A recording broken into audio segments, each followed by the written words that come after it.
Magandang araw mga banateros at ito na nga mga kababayan at tayo'y maghahatid na naman at mag-expose ng mga kasinungalingan mula sa ating mga government official at the same time yung mga vlogger na alam naman natin bayaran at alam natin ay for the views lang. Yan ang ating i-expose dito. Doon lamang tayo sa pawang katotohanan at sabi nga ng banateros, pag tama palakpakan at pag mali banatan. Ayun. At ito na nga ho, pag-usapan na natin na una sa lahat bago tayo magsimula pala ay gusto ko lamang humingi ng paumanhin sa inyo. At itong mga nakaraang araw, tayo po ay medyo sinisipon-sipon, ginubo-jubo-jubo, kaya hindi ho tayo nakapag-video. Alam nyo naman si Banat Bay, medyo nagkakaedad na. Kung hindi nyo na itatanong, tayo po ay may edad na. Mukha lang po tayong bata, press na press, pero sa totoo lang, medyo may edad na po tayo. Kaya pag tayo medyo tinatamaan na, alam mo naman ngayon, sabi nga nila, flu season. Anong flu? Flu season ngayon. Pag panahon ng ganito, pagka nagkasipon tayo, medyo nag-iingat-ingat tayo. Kasi delicates, alam mo naman, konting dire-diretso na po yan sa ating asthma. Kaya nag-iingat po tayo. Anyway, eto na nga, pag-usapan na po natin ang mga may init na balita. Una-una ho, dito kay Bato. Pero bago po mangyari ang mga ganyang klaseng usapan, ulitin lang po natin mga kababayan, baka naman pwede mag-subscribe na po kayo kasi sa mga nanonood, 52% hindi nakasubscribe. Pero alam nyo nakita ko yung statistics medyo umaangat na po ito. Marami na po ang nanonood na nakasubscribe. Pero kung maaari pa, yung iba pa, yung remaining na nanonood, baka naman pwede hong tayo mag-subscribe. Okay. Ito na nga, pag-usapan na po natin yung sabi nga ni Remulla, meron siyang source, third source, fourth source, at kung ano-ano pang source. Pero gayon pa man, wag ho tayo magpakampante. Yan. Kasi alam nyo, bakit to? Alam naman natin si Ombudsman na siya ngayon Hindi ko alam paano nangyari yun. Ombudsman Remulla ay nagpakalat di umano ng fake news. Kasi nga ho, di ba, sinasabi niya meron daw siyang nakita from the ICC. Ngunit datapot subalit, yung ICC naman, sinabing wala. Di ba? So, isa sa kanila nagsisinungaling doon. Malamang sa mas malamang, si Remulla yun. Di ba? So, mismo nga ang kapatid niya, tinabla siya, sinasabing wala pang official document. So, ngayon, biglang hihirit na lang si Ombudsman Remulla. Hindi, meron ako. Nandito sa akin, nasa akin. Alam mo yung mga ganitong tao, yung huli mo na sa akto, na nagsisinungaling, ayaw pang umamin. Alam mo yung mga jowa ninyo, nahuli nyo na sa akto, na merong kausap, na merong kachat, o di kaya may kung ano-anong mga picture sa cellphone, nahuli mo na ayaw pang umamin. Di ba? Ganyan yung karakaso nito ni Ombudsman Remulla. Huli na. Nagsabi ng ICC, wala. Nagsabi yung kapatid niya, wala. Siya pagpipilitan niya pa rin. At sabi niya nga, galing kung saan sa ang source, di ba? Sige, pagbigyan na natin for the sake of discussion. Sabihin na natin meron talaga. Di ba? Ang tanong, yan po ba ay ipapatupad sa kabila ng inilabas ng Supreme Court? Di ba? Kasi kung maalala ninyo, hindi man direktang sinabi ng Supreme Court yung nangyari kay Pangulong Duterte, pero doon nilinaw na palpak, mali at hindi makatarungan at wala sa batas yung nangyaring extradition di umano ni Pangulong Duterte. Although sa totoo lang, sa tingin ko hindi extradition yung kidnapping ang tawag doon. Kaya nga ang ating title ngayon ay pati ba si Bato kikidnapin na? Naku po, patay tayo dyan. O di kaya Bato kikidnapin na. Mga ganyang title di ba? Hindi kasi ganun ang ginawa kay Pangulong Duterte. Alam naman natin, sinabi na nga mismo ng Supreme Court, yung ginawang extradition, yung dapat pag-i-extradite sa isang tao, sa isang Pilipino, ay dapat dumaan sa tamang proseso. Kay Pangulong Duterte hindi dumaan sa tamang proseso, eto na naman sila kay Bato. Pero sa bagay, sabi nga, ang pakahirap po kasi nito, alam mo naman ang gobyerno natin, gobyerno ng walang hustisya. Ang gobyerno natin, lalong-lalo na yung gobyerno ni Marcos, kung sino kalaban, gipitin. Bahala na sa dulo kung paano nila lulusutan. Ang importante, nandun na. So for the discussion sake, walang mangyayari. Halimbawa, katulad nito, yung ginawa nila kay Pangulong Duterte, hindi mo na mabawi yan kasi nandun na yan. Paano mo pa pababalikin dito yan? Wala na sa jurisdiction ng Korte Suprema yan. Kaya sa tingin ko, ito ay aking pananaw lamang bilang isang mamamayang Pilipino. yung discussion ng Supreme Court o yung sinabi ng Supreme Court pala, yung parang inilabas na guideline ng Supreme Court about extradition, kaya hindi binanggit doon si Pangulong Duterte kasi para bagang kung sasabihin pa nila na illegal yung sinabi yung ginawa kay Pangulong Duterte, wala rin naman silang magagawa. Kasi wala na sa jurisdiction ng Pilipinas yan. So para bagang wala nang saysay kung sasabihin pa nilang ganon, di ba? Ay gayon pa man, yung mga susunod, malaking naong bagay yung binigay o yung sinabi ng Supreme Court. Ang tanong, gagawin kaya? Magre-risk kaya itong demonyong gobyerno na ito na ulitin yung ginawa nilang kademonyuhan noon? O hindi na nila uulitin ito dahil naglabas na Supreme Court ng guidelines sa pag-extradite? Hindi natin alam. Pero gayon pa man, tingnan natin ng mga kaganapan kasi nakakagulat eh. Ito kung papansinin ninyo, with all the issue of corruption, with all the issue of flood control project na tinutumbok na unti-unti si Marcos, unti-unti na lumalabas at nalilink sa Malacanang ang issue ng flood control, unti-unti rin silang naglalabas ng kung ano-anong issue. At ngayon, sa tingin ko, isa sa pinakamabigat na issue ngayon kasi laman siya ng lahat ng media, di ba? Ang focus ng media kay Bato. Tanginang yan. Nagkabaha-baha na, ang focus pa rin ng mga media kay Bato. Akala mo naman, may kapangyarihan pa si Bato ngayon para sabihin na natin mag-implement ng Tokhang. I mean, okay sana kung si Bato pa ang PNP chief. O maaring mag-focus tayo doon kasi kung pinagbibintangan ninyo na gumawa ng EJK at baka magpatuloy. Wala na Hindi naman na PNP chief si Bato. So, malabo na yung sinasabi nila magpatuloy. So, in other words, walang urgency yung i-discuss yung kay Bato. Ang urgent ay itong matter ng flood control. Bakit to kanyo? Kasi mayat-maya ang bagyo. Hindi yung natigil ang bagyo. Di ba? So ibig sabihin, kailangan talagang tumbukin kung sino ang pinakamisala dito sa issue ng flood control. Tandaan natin mga kababayan, kung bakit naungkat tong putang inang flood control na ito. Alam nyo kung bakit? Nagsimula yan sa pagyayabang ng presidente ng Pilipinas na si Marcos that sinabi niyang 5,500 flood control. Tapos, langit na mismo ang nagpahiya sa kanya kinabukasan. Dahil sa kalagitnaan ng pagyayabang niya na may flood control na 5,500, kinabukasan binagyo, bumaha. Doon pala makikita mo na may galaw na talaga ang langit para patunayan na, uy, kayo ay mga kurap, wag kayo, umayos na kayo. Di ba? Tapos ngayon, siya pa ang may karapatang magalit. Nung nagalit daw si Governor Pam ng Cebu, sabi niya, ganyan din na nararamdaman ng presidente. Gago! Alam mo, una-una, wala sa local government ang solusyon. Kasi ang project, ang mga proyekto, nanggagaling po yan sa national. Alam naman natin lalong-lalo na si Governor Pam, opposition yan, maka Duterte yan. Imposibleng suportahan yan ng national government. Pero yung sasabihin mong nagagalit ka, ay isang malaking katarantaduhan yon para sa presidente. Kasi si Pam, magagalit siya kasi wala siyang magawa. Umaasa na lang siya sa national government. Ikaw, presidente, may hawak na national government, magagalit ka? Ikaw ang may kapangyarihan na magsaayos ng Pilipinas. Nasa iyo ang execution, kaya nga executive ka Nasa iyo ang DPWH. Nasa iyo ang lahat ng budget. Tapos magagalit ka. Anong pakialam namin sa galit mong animal ka? Di ba? In totoo, anong pakialam namin dyan kung galit ka? Ang kailangan namin, action mo. Hindi yung emosyon mo. Anong pakialam namin sa emosyon mo? Magalit ka, galit ako. Ano ka, sinto-sinto? Nagagalit ka sa katarantaduhan ng ahensya mo? Alam mo yun, magalit ka kung yung galit kasi may isang hindi tumupad ng kanilang gawain na hindi mo kontrolado. Pero kontrolado mo yan, nagagalit ka. Magalit ka sa sarili mo. Di ba? Pagsabihan mo yung sarili mo. Tapos ngayon, biglang ang issue na ay si Bato. Ang lahat ng laman ng social media, lahat ng media, si Bato ang focus. Hindi uma-attend, hindi pumupunta sa session si Bato. Wala sa Senado si Bato. Bato kayo talaga. O ito panoorin nyo ito, tingnan natin at reaksyonan natin ito. Pareho sa ginawang pag-aresto kay dating Pangulong Rodrigo. Pareho, ibig sabihin, kikidnapin din. Kikidnapin din daw. Inamin.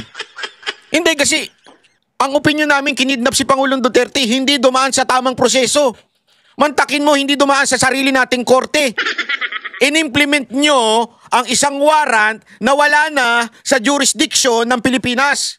Putang inang batas yan. Wala na yan eh. Paso na yung batas na yan. Hindi na tayo sa ilalim ng ICC, pero in-implement ninyo. Ang tawag dyan, kidnapping. Di ba? Halimbawa lamang. Maynila, meron silang ordinansa. Oh, by the way ha, doon sa mga nagrereklamo ng ordinansa tungkol sa balaklava, bawal na magsuot ng balaklava tsaka helmet daw. Mali ang inyong intindi. Panoorin niyo ho yung paliwanag nung isang vlogger diyan na in-interview niya yung head ng kapulisan. Alina ho doon. Bawal ang makasuot ng helmet at balaklava. Yung balaklava yung parang ninja, di ba? Yung sinusuot para hindi bumaho yung helmet. Bawal ang nakasuot na ganon pag bumaba ka na ng motor. Nagigets ninyo? Kasi may mga nagagalit, ba't ganyan si Isko, ganyan, ganito, bakit yung hindi po, ang pinagbabawal po doon, pag bumaba ka na ng motor, dapat tanggalin mo na yung helmet mo, tanggalin mo na yung balaklava mo. Sa totoo lang, may mga pasaway kasi talagang ganyan. Tamad. Papasok, ako nga may sinisita ako eh. Papasok ng convenience store, naka-helmet, putang inang yan, gago ka ba? Kung hold upin mo. Kaya doon, pinagbawal na yan. O di kaya yung kahit tanggalin yung helmet, nakabalaklava, kasi tinatamad tanggalin yung balaklava. Kasi sa totoo lang, honestly, nakakatamad naman talaga. Bilang rider, kahit ako, tinatamad na ako minsan dahil magsusot ka ng balaklava, ang hirap-hirap, tapos susot mo yung helmet, di ba? Kaya lang, for the safety ng Maynila, ang ginawa nila, gumawa silang ordinansa na kailangan tanggalin mo pag bumaba ka na. Kasi ang batas, sinasabi lang, magsuot ka ng helmet pag magmumotor ka. Pero pag baba mo ng motor, pagbaba mo, hindi ka pwedeng tumayo-tayo doon na naka-helmet tapos nakabalaklava. Bawal na yun ngayon sa Maynila. Kailangan tanggalin mo na. Di ba? Anong punto ko dito? Ganire. Halimbawa lamang, isang parte, o kunwari, First District of Caloocan. First District of Caloocan ay naging Maynila na. Sinakop na kunwari ng Maynila. Tapos nagkaroon ng ordinansa ang Maynila na sinasabing, pag bumaba kayo ng motor, kailangan tanggalin ang helmet at saka yung balaklava. Di ba? Papatupad ngayon. Kasi, halimbawa lamang po ito yung First District ng Caloocan, nasa ilalim na ng Maynila. Halimbawa lang. Tapos, biglang nagkaroon ng desisyon ng kung anumang korte at sinasabing, yung First District ng Caloocan ay ibabalik na sa Caloocan. Wala na sa jurisdiction ng Maynila. Halimbawa lang, may ganong desisyon ng korte. So, ibig sabihin, balik na ngayon ang mga ordinansa ng First District doon sa ginawa ng ordinansa ng Caloocan local government. Therefore, kung merong batas na anti-balaklava o anti-helmet law na pinatutupad ng Maynila, halimbawa lang, yung pagbaba mo, kailangan tanggalin mo. Hindi mo na ngayon pwedeng ipatupad doon sa First District ng Caloocan. Bakit kanyo? Kasi nga, hindi na sakop ng Maynila. Tama, mali? Sagot lang, simple-simple. Tama, mali? Di ba? Halimbawa lang, kung merong anti-karaoke, hindi ko alam kung may ganun ha. Kunwari may anti-karaoke bill, ordinance, ang Maynila, na hanggang alas 10 lang, pwede mag-karaoke at magsisigaw dyan. Ngayon, since wala na yung First District ng Caloocan, napunta na sa Caloocan, hindi na ngayon sa Maynila, hindi mo pwedeng ipatupad yung ordinansa na yon doon sa dati mong nasasakupan. Tama, mali? Di ba? Ganon din po kasimple yung sa ICC. Hindi na tayo nasa ilalim ng ICC. Tama, mali? Bakit may patutupad yan? Bakit mo ipatutupad? Simpleng-simple lang di ba? Bakit nyo ipatutupad yan ngayon kay Bato? Ginago nyo na nga si Pangulong Duterte, gagaguhin nyo pa si Bato uli. Sa kabila ng paglabas ng Supreme Court ng guidelines to how to extradite. Di ba? Ngayon, eto na naman kayo. Sasabihin nyo kung ano yung ginawa namin kay Duterte, ganun din ang gagawin namin kay Bato. Yan ang sinasabi ngayon nitong sekretary ng DILG, nagkataon si Rimulya. Bakit ang mga Rimulya sablay talaga? No? Hindi Ang tagal-tagal na niya sa Cavite, wala naman nangyari sa Cavite, gulo-gulo pa rin wag niyo sabihin, ang dami kong kaibigan dyan sa Cavite. Sabi nila dyan, dami pa ring adik dyan. Ang dami pa ring kamote rider. Hindi ako nagsasabi sa akin yung mga taga Cavite Ang dami pa rin sugalan daw dyan. Kayo magpapatunay. Pero ang tagal na nasa ilalim ng Remulla yan. Anyari? Duterte ang gagawin kay Senador Bato de la Rosa sakaling isyuhan siya ng arrest warrant ng ICC. Ayon yan sa Department of the Interior and Local Government. Bagaman, wala pa silang nakikitang warrant sa ngayon. Nakatutok si Mark Salazar. Pangalawang araw ngayon na wala sa sesyon ng Senado, si Senador Ronald Atat na atat ng media, oh. Talagang pukpok silang pukpok na wala sa session si Bato. Bato de la Rosa. Sa gitna ito ng ugong ng warrant of arrest laban sa kanya ng International Criminal Court. Kasi simpleng-simple lang naman eh. Kung ikaw kikidnapin, sisipot ka pa ba? Di ba? Kung ikaw ikikidnapin. At unang-una, wala tayong tiwala sa justice dito sa Pilipinas. Hindi sa korte ha. Ang sinasabi natin yung magpapatupad ng batas. Eh walang ano eh. Tamang ulirat yung nagpapatupad ng batas eh. Sana kung nasa ulirat yun, meron tayong habol. O ICC. Maging kasamahan niya sa minority, hindi alam kung nasaan siya. Hindi ko na tinatanong, mas maigi na, di ba? Yun. Hindi naman sasabihin at ayoko rin malaman. Yun. Ang asawa ni Senador de la Rosa ang nakausap raw ni Senator Amy Marcos. Kabadong-kabado raw sa sinasabing warrant of arrest laban sa asawa. Wala ako narinig kay Senator Bato, si Nancy de la Rosa na lang nagte-text eh. Sanay na sanay yan eh, talagang asawa ng pulis. Pero ganun pa man, takot na takot. At kabang-kaba, nananawagan, natulungan sana sila na kahit papano may due process, may hustisya, may soberanya ng Pilipinas. Hanggang ngayon, kahit si DILG Secretary John Vic Remulla, hindi pa rin nakikita ang warrant of arrest na ibinunyag ng kanyang kapatid, si Ombudsman Crispin Remulla. Pinakita na ba sa inyo ni Ombudsman Remulla Hindi yung po. kopya? Hindi po, sa telepono Tingnan ninyo itong mga sagot niya ha. kami nag-uusap. Ang sinabi niya sa akin, nakuha niya ang electronic company from a third source. Third So, source. Galing sa third source. Ang gulo, no? Mantakin mo. Nag-announce ka, nagkagulo ang Pilipinas, lalong-lalo na yung mga medyang atat na atat ipakulo si Bato na nanggagaling lamang sa third source. Hindi talaga direkta. hindi po galing sa ICC. Okay. But in form and in function, mukha siyang official. But as far as we are concerned kasi, basta nasa security apparatus ka, dapat actionable document. Yun nga po. And yung, Dapat dumating Dapat may talaga. hard copy. yung no? hawak ng kapatid Opo. po ninyo, hindi pa masasabing actionable document yon. Hindi pa po. Pero sabi ni Remulla, parehong Mantakin mo yun, no? Sang inang yan. Hindi, kita mo yan, ha? Hindi pa actionable. Ito, yung hawak ng kapatid po ninyo, hindi pa masasabing actionable document yun. Hindi pa po. Wala kang copy, di ba? Wala. So ano talaga yan? Copy, Yung no? hawak ng kapatid Opo. po ninyo, hindi pa masasabing actionable document yon. Hindi pa po. Pero sabi ni Remulla, parehong latag lang ang gagawin kay De La Rosa. Kung paano inaresto noon si dating Pangulong Rodrigo Duterte, basta may papel na. Yung kay dating Pangulo po, may proper channels po yun.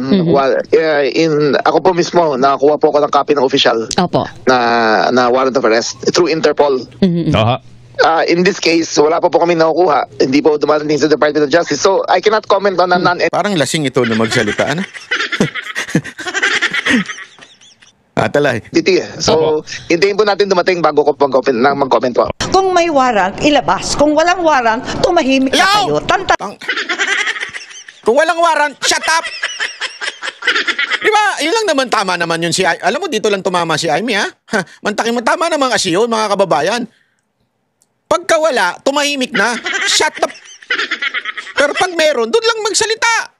Epal kasi masyado eh. Sana ninyo kami. Ano ba naman pananakot ng ginagawa yan? Sa social media naman naglatag ng argumento ang abogado ni De La Rosa. Sabi ni Attorney Israelito Torion, Yan. kung RA 9851 o yung batas na nagtatali sa atin sa international humanitarian law ang gagamitin para isuko sa ICC si De La Rosa, bitin ang batas dahil wala pa raw itong implementing rules and regulation.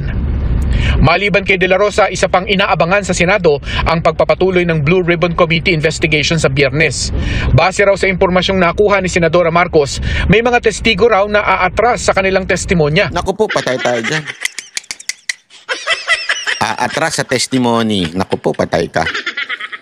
Sino naman kaya ito? Ang mangyayari ngayon, magre-recant ang mga testigo. Panoorin ninyo, sigurado ako dyan. Nako, patay tayo dyan. Isa-isa yan, Nako po. na biglang babaliktad dahil pressure, tinakot ang pamilya at halos tinutukan ang asawa at anak. Nako, anong tinutok dyan? Delicate yun. Ano kaya yung tinutok? Kung sino ito, Alam na ninyo, Hindi, pero nakakatakot yun, ha? Mantakin mo, ha? Tinutukan daw na yung pamilya. Tinakot. Nung tinanong, hindi kasi ito doon sa isang interview, pinangalanan niya na eh. kung sino yung pinakamatindi ang testimonya. Ano na, tara na. tinakot ay kay Gutesa, kay or kay Gutesa. O basta, Oh, yun na basta. yun. Yun na yun. Abangan na lang ang susunod na kabanata. Oo, wag na kayo nang si Orly Yun na yun. Wag nang marami bagang sat-sat, yun na yun eh. Gutesa ang nagpakilalang dating Marines na nagsabing nagdala raw mismo ng pera na tinawag niyang basura kina dating Congressman Zaldico at dating House Speaker Martin Romualdez. Para sa GMA Integrated News, Mark Salazar, nakatutok. Yun na. Ay, nako. Ang linaw po nyo, mga kababayan. Naku po, Ay, nako. Anyway, yan na nga po ang nangyayari sa ating issue patungkol dito kay Bato. Ito, pakinggan pa po natin ito isang news. Maganda rin ko kasi ito eh. Nanindigan ng kampo ni Senator Bato de la Rosa na hindi siya pwedeng isuko ng gobyerno sa International Criminal Court o ICC. Sa gitna ng balibalitang pinaaresto na siya. Live mula sa Senado, nangunguna sa balita si Camille Samonte. Camille, sabi ng DOJ kahapon, pwedeng isuko sa ICC si Senator de la Rosa. Ano naman ang sabi ng kanyang kampo? Gigigiit ng kampo ni Senador Ronald Bato de la Rosa, walang legal na basihan ang gobyerno ng Pilipinas na isuko ang isang Pilipino sa International Tribunal tulad ng International Criminal Court. Himayin lang natin, Gigi, no, kahapon sinabi ng Department of Justice na may dalawang options na pwedeng gawin kay Senator de la Rosa. Una ay isuko siya sa ICC at ang pangalawa ay isailalim siya sa tinatawag na extradition. Ang dalawang options daw na ito ay nakasaad sa Republic Act 9851 o yung Philippine Act on Crimes Against International Humanitarian Law. Ito ngayon ang kine-question ng kampo ni De La Rosa, Gigi. Ayon sa abogado ng senador na si Atty. Israelito Torion, hindi pwedeng igiit ng DOJ ang Republic Act 9851. Hindi raw kasi itong maituturing na self-executing dahil wala itong Implementing Rules and Regulations o IRR na dapat sana'y nagdedetalye sa proseso ng pagsuko. Kumbaga, Gigi, ang sinasabi ng kampo ni Senator De La Rosa ay gray area ito. Kaya naman kung isusuko raw ng gobyerno sa ICC ang senador ay maituturing ito na unconstitutional. Dagdag pa ni Atty. Torion, pagkait sa kalayaan ng isang akusado sa dayuhan, ang pagsuko ng isang akusado sa dayuhan o international court dahil lalabas daw ito sa jurisdiksyon ng mga korte sa Pilipinas. Kung matatandaan ninyo, ay matapos nga arestuhin ng ICC si dating Pangulong Rodrigo Duterte noong Marso ay naghain ng petisyon sina Duterte at Senator De La Rosa sa Korte Suprema para nga ipatigil ang kooperasyon ng pamahalaan sa ICC dahil wala raw itong sapat na legal na basihan. Parehong argumento rin ang ginagamit ng kampo ni Senator De La Rosa ngayon. Pero Gigi, nauna nang iginiit ni Chief State Counsel Dennis Chan na maituturing na self-executing ang probisyon ng ating batas at hindi na raw kailangan pang aksyonan ng Kongreso. Gigi?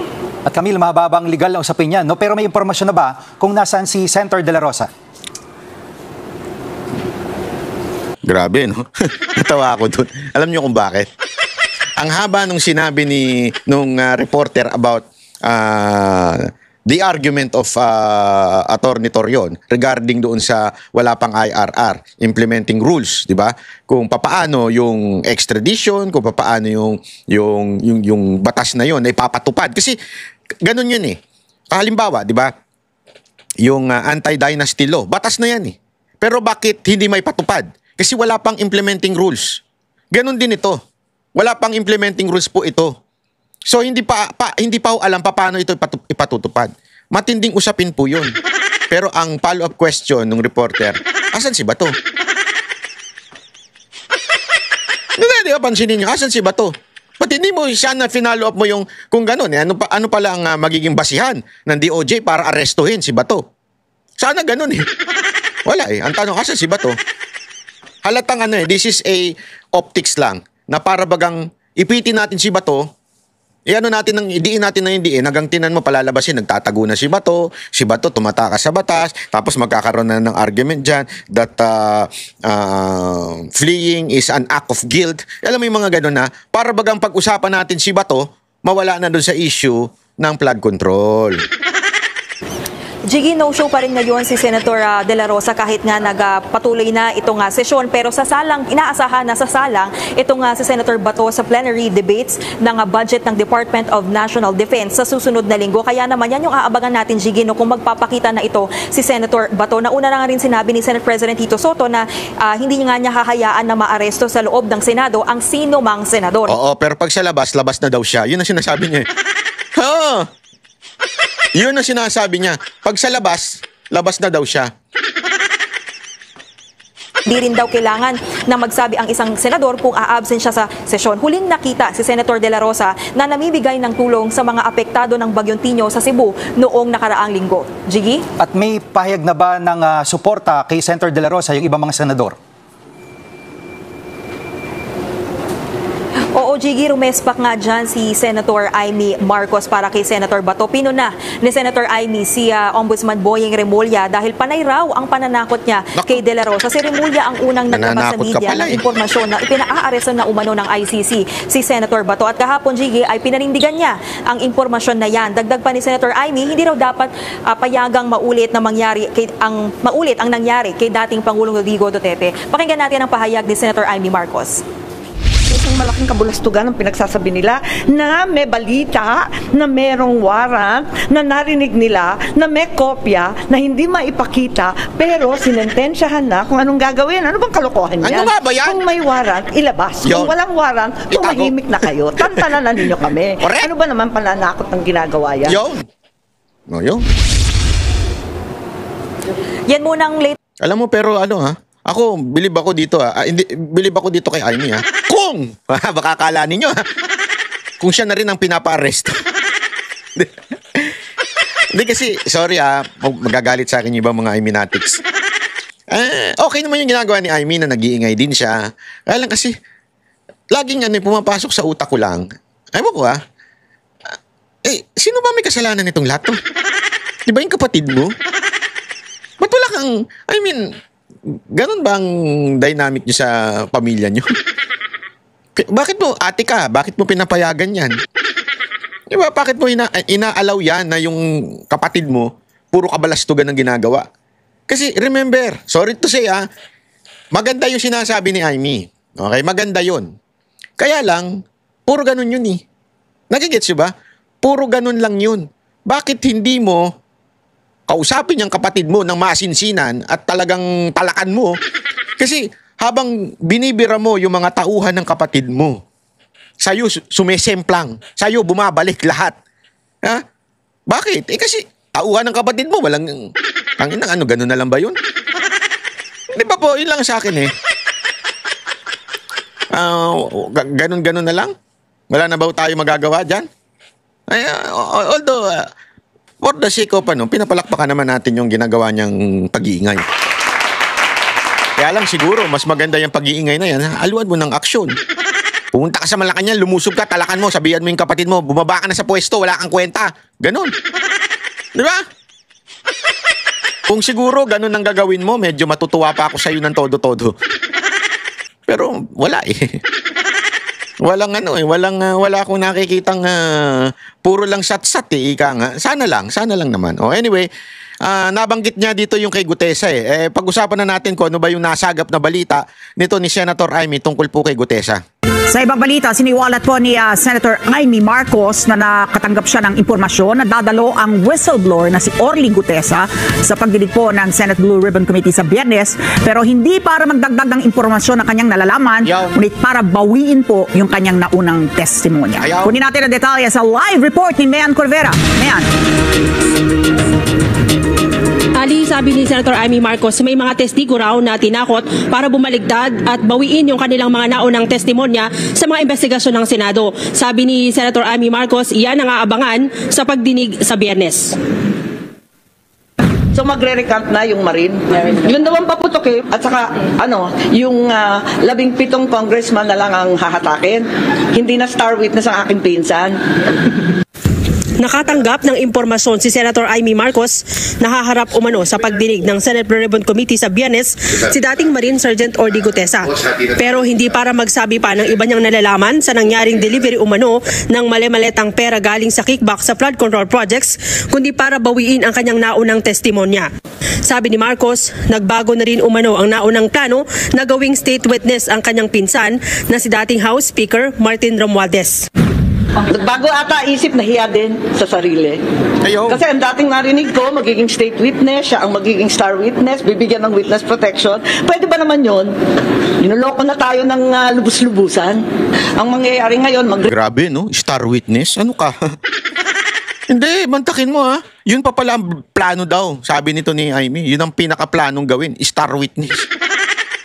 Ikaw ang pinuno ng katarantaduhan, ikaw ang star witness. Hindi ko alam. Inisip ko nga nung aking pinagbumulay-mulayan tong sinabi niyang star witness. So, ibig mo bang sabihin? Kasi, pag sinabi mong star witness o di kaya state witness, ikaw yung meron pang mas mataas sa'yo na isusuplong ka. Yeah? Meron ka pang mas mataas na ituturo ko sino. Sino pa ba yun? Sino pa bang mas may makapangyarihan kay speaker na magdikta pagdating sa budget? Walang iba kundi yung presidente. Hindi kaya galit na galit itong si Amy kasi tatamaan yung kapatid niya? Mapapahiya yung pamilya na naman nila? Kaya galit na galit siya, tinuturo niya na to si Romualdez? Hindi, isipin nyo lang yun pagmulay-mulayan ninyo. Kaya ilalaglag na nila sa bangko supposedly si Romualdez. Kaya lang, may iskandalo pa rin yung pamilya nila kung sakasakali na gawin nilang tutol sila sa pagiging star witness puno ni Romualdez, di ba? Malalaglag at malalaglag pa rin. Kasi, ngayon, natahimik. Ibig sabihin, walang pag-aakusa. Mantakin mo ang laking iskandalo na to. Walang nag-aakusa na... Yung taong bayan. Alam ng taong bayan na hindi lang si Zaldico. Alam ng taong bayan na pati si Romualdez. At pati si Marcos. Pero itong pagpapalusot nila na para bagang si Romualdez lahat ang may kasalanan at wala yung kanilang kapatid. Ewan ko I don't think na loloko pa mga Pilipino. Siguro yung mga katulad na lang ni Auntie Claire tsaka yung mga bayaran nilang vlogger. i-recount ang mga testigo. Panoorin ninyo, sigurado ako dyan. Isa-isa yan na biglang babaliktad. Ayon sa senador, tinakot umano ang pamilya ni Gutesa. Si Gutesa ang surprise witness ng Senado na nagdawit kay dating Speaker Romualdez na isa sa umano'y pinagdadalhan niya ng mali-maletang pera sa bahay nito sa Taguig. Prinesure, tinakot ang pamilya at halos tinutukan ang asawa at anak. Kasi pinakamabigat ang kanyang testimonya. Dahil doon, may personal knowledge at matapang na ibinunyag ang lahat.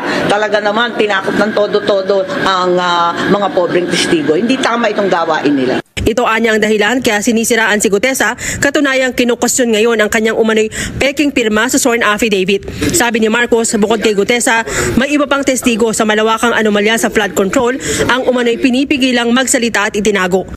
Kahit ano pang mangyari, kahit si Gutesa man at yung iba pang Marines ay magbaliktaran. Di ba sinisiraan na siya, naumpisahan na peke daw, yung nag-notarize, nag-falsify daw, kung ano-ano ang sinasabi. Wala naman naniniwala na sa inyo. Linilin lang ninyo ang sambayan ng Pilipino. Pero ang Pilipino, hindi na po magpapaloko. Nakuha niya raw ang impormasyon sa ilang source mula din sa Malacanang. Problema, Malacanang has become very leaky. As a matter of fact, the entire administration has become very leaky. Ang daming nagsusumbong dahil sila mismo nagdadalawang isip, maraming matinding abogado dyan, maraming mahuhusay, magagaling, at may konsyensya. Marami sa kanila, hindi rin mataiman nangyayari. Wala namang balak si Marcos na Sana totoo. Hindi, alam mo, sa tingin ko, tama naman yung sinasabi niya. Maraming abogado sa loob ng Malacanang, alam nila na palpak itong nangyayari na ito. Pero kasi it's not just knowing sa akin sa aking pananaw, hindi lamang po yan sa kung ano yung kaalaman mo, alam mong mali. Ang tanong dyan is kung kaya mo bang panindigan yung consequence kung ikaw ay maninindigan. Mahirap po kasi yun. May consequence po Sometimes, playing safe na po yung iba dyan. Takot. Kasi pagka, alam mo, itong ginagawa kay Bato, ito po pananakot po Pananakot po ito na kung sino man ang papalag sa administrasyon na ito, ang kakahatnan nyo, si Pangulong Duterte. Kung ang kakahatnan nyo, katulad nila Bato. Kasi pansinin ninyo lahat inuusig. Lahat ng kumontra sa gobyerno, kahit nga hindi maka-Duterte, like Villanueva, Chis Escudero, di ba? Lahat yan, hindi naman maka-Duterte yan eh. Pero bakit inuusig? Kasi inu-oppose mo sila eh. Nilalabanan mo sila. Ngayon nga, di ba, lumabas yung, I think yung complaint, yung demanda against Kiko Barsaga. Di ba? Porket nag-iingay si Kiko Barsaga, ididemanda na rin nila. I mean, tapos yung, ang ano dun, sedition? Parang, hindi naman nag-aya si... Kasi pag sinabi mo sedition, magrebelde, humawak armas, maggawa ng chaos. Ang sinasabi lang naman paulit-ulit ni Kiko Barsaga, yung pumalag ka, lumaban ka sa katiwalian, 'di ba? Pababain mo. Hindi mo hindi ho sedition na sabihin mo kay Marcos, "Hoy, mag-resign ka na Marcos, wala kang kwenta." Hindi ho sedition 'yun. Ang sedition ho yung magrebelde tayo, sugurin natin ang Malacanang, yan ang sedition. Pero wala naman ho sinasabi ang pinabababa niya. Oo. Ano ngayon? Opinion niya yun eh. Wala namang masama kung pababain mo, sabihin mo, "Hoy, Mr. Marcos, hindi ka na sapat sa panunungkulan mo. Hindi na tama yung ginagawa mo. Bumaba ka na sa pwesto." Walang sedition dyan. Lalo na yung inciting to sedition. Di ba? So yung alam naman natin, yung ginagawa katulad ni kay Bato, kay Kiko Barsaga, ayan ay pananakot para bagang wag kayong pumalag kung ayaw ninyong matulad sa ganito. Di ba? Yan ang ano nila eh. It will take time. Actually, ginawa na nila yan. Hindi lang nagtagumpay yung naalala nyo yung sedition case ni Torre. Hindi lang nagtagumpay yun eh. Pero tinakot nila. Ang dami nilang tinakot eh. Actually, sa SMNI unang ginawa yan. Di ba? Sinampulan nila ang media. Mantakin mo. Sabihin na natin, ganun, ni Marcos, na media ay yung SMNI. Nagkaroon lang ng espasyo si Marcos, ayaw sa iba, di ba? SMNI lang. So, nung sinampulan nilang SMNI, na tanggalin sa himpapawid, nung sinampulan nila si Kibuloy, si Pastor Kibuloy, na usigin, hindi ho yan dahil guilty si Pastor, hindi. O guilty ang SMNI, hindi rin. As a matter of fact, may franchise ang SMNI.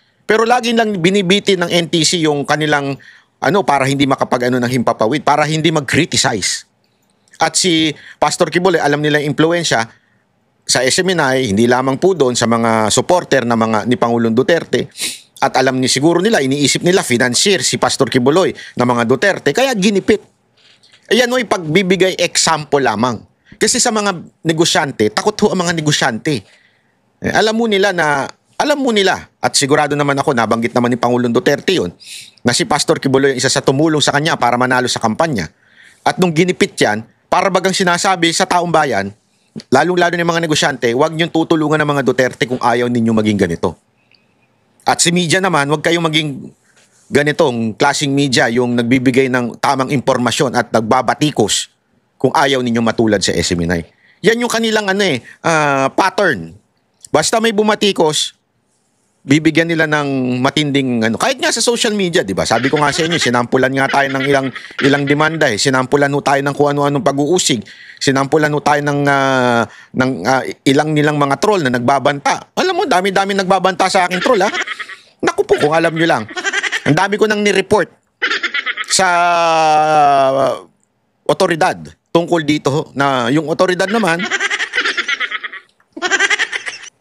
sana bigyan pansin, di ba? Sana po. Pero gano'n wala tayong magagawa, ganyan talaga eh. Pero sabi ko nga, alam naman ng mga tao na nasa Malacanang na mali ang ginagawa ng amo nila. Pero ang problema, walang mga bayag. Yun ang totoo. Wala na tayong masasabi mong bayani. Kulang na ho ang bayani sa Pilipinas. Wala na. As in nga na tayo sa bayani sa Pilipinas. Ewan ko ba kung asa na yung mga bayani sa atin. Sana lumabas sila sa November 16. Sana sila ay magsabi na ng totoo sa November 16 to 18 na rally ng iba't ibang grupo. At ang isa sa malaking grupo dito ay yung INC po. Sana magkaroon na po ng bayani na magsasabi ng katotohanan sa nangyayari sa gobyerno. Hindi lamang po yung, alam namin mali ang aming presidente, ganun. Pa sa mga pagdinig ng komite, hindi sa pabor na si Senator Ping Lacson ang muling mamuno sa Blue Ribbon Committee dahil para sa kanya may mga hinaharang umanong impormasyon.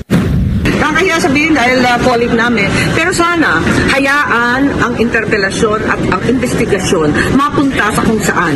Parang sa tubig yan eh. Pag pina-flood control mo, mas lalong huhupa. Kaya kinakailangan, huwag inaawat, huwag pinipigilan. Walang pigil. Dapat tuloy-tuloy. You go where the evidence leads you. Tiisa na lang kung sino matumbok. Ayun, tama yun. Tumbukin ako sino dapat tumbukin.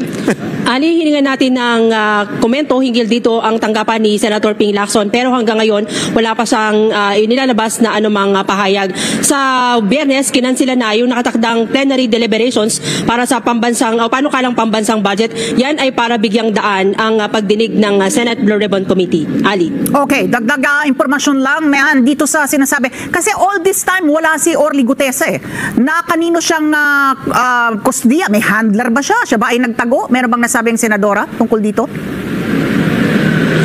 Hindi niya daw alam, Ali, kung nasaan ngayon itong si Gutesa. Pero doon sa huling panayam kay dating Secretary Mike Defensor na siyang sinasabing nagtumulong at nagharap dito kay Gutesa sa Senado, ang sabi niya hawak daw ng Marines itong si Gutesa na pinabulaan na naman ng Philippine Marines. Bukod kay Gutesa, may binabanggit pa siya na ibang mga testigo pa, no? Na bukang gigibain yung mga naunang pahayag ni Gutesa at iba pa na talagang direktang isinasangkot. Sinangkot nga itong sina Martin Romualdez at Zaldico. Nabanggit ba kung sino pa yung mga ibang testigo na magre-recant? Yan daw ang aabangan, Ali. Dapat daw yung bantayan ng publiko sa pagdinig sa Biyernes. Isa na lang, last question. Mayaan yung binabanggit niyang 17 congressman na lamang daw yung hahatakin. Ano naman ang ambag ng mga yon? Kung sakasakali.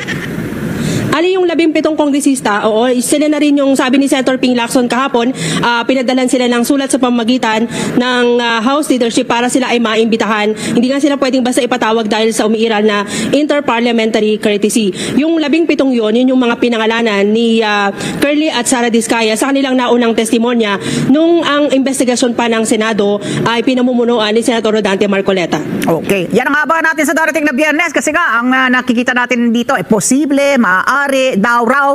Kung yan ay magkakatotoo, malalaman natin sa hearing ng Senate Blue Ribbon Committee sa darating na Biyernes. Maraming salamat, Mayan Corvera. Ayun ha. So abangan natin yan sa Biyernes. Naku po. Sinasabi nga ni ito daw ay delicates na ho. Ibig sabihin binantaan daw ang buhay ni Gutesa para po bumaligtad. Tingnan natin kung babaligtad. Kasi ewan ko sa tingin ko para bagang kumpirmado na Para kaya kumpirmado na babaligtad talaga di ba? Nako, ewan ko. Sana naman. Sana hindi madala si Gutesa dahil ay nako. Ayoko lang magsalita. Mahirap na. Hindi kasi alam mo mga kababayan, yan na lang yung ating inaasahang bayani, di ba? Yan na lang inaasahan nating bayani na sana naman talaga bagang maging bayani na po siya at sabihin niya na talaga kung ano yung nalalaman niya, kumpletong detalye. Kaya lang kung babawi, maintindihan naman natin dahil syempre unahin mo muna ang safety ng iyong pamilya, di ba? Safety muna ng pamilya mo. Pero gayon pa man, I hope that he would consider to be the hero that would make this government a pass. Labo nun. Basta bahala na kayo mag-explain.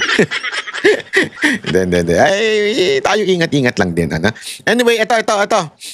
Tawa lang ako dito Kasi, merong isang congressman na hindi kumagat ang tao doon sa kanyang planong siraan ang mga Duterte.